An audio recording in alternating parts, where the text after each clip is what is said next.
In today's video, I'm going to teach you how to configure notifications in Perplexity AI. If you want to stay updated without getting overwhelmed, adjusting your notification settings is a great place to start.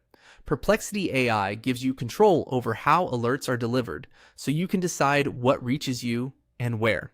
In this walkthrough, I'll show you exactly where to find those settings and how to choose between the available notification options.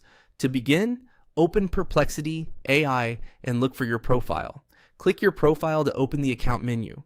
This is usually the starting point for anything related to your personal preferences, account controls, and app behavior.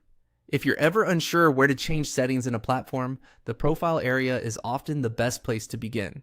Once that menu is open, look over to the left sidebar and click All Settings. This takes you into the main settings area where Perplexity groups different account options into organized sections. Moving into all settings is important because notification controls are not typically changed from the main workspace. They're stored in the broader account settings panel instead. After that, find and click Notifications.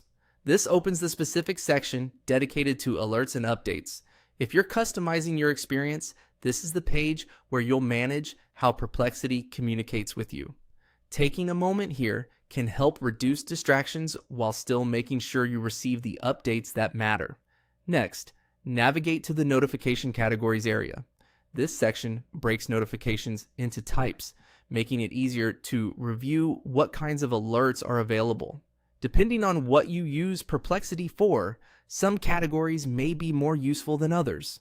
The main idea here is to locate the category controls so you can fine-tune your preferences more precisely instead of using a one-size-fits-all setup. From there, choose between email and browser notification options. This is where you decide how you want to receive updates. Email notifications can be helpful if you prefer checking important activity in your inbox later, while browser notifications are better if you want more immediate on-screen alerts while you're actively using your computer.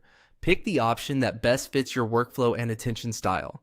As a quick tip, if you choose browser notifications, make sure your browser has permission to show them. Otherwise, the setting may be enabled in Perplexity, but you still might not see alerts appear. And that's it. You've now configured notifications in Perplexity and can tailor the experience to match how you prefer to stay informed.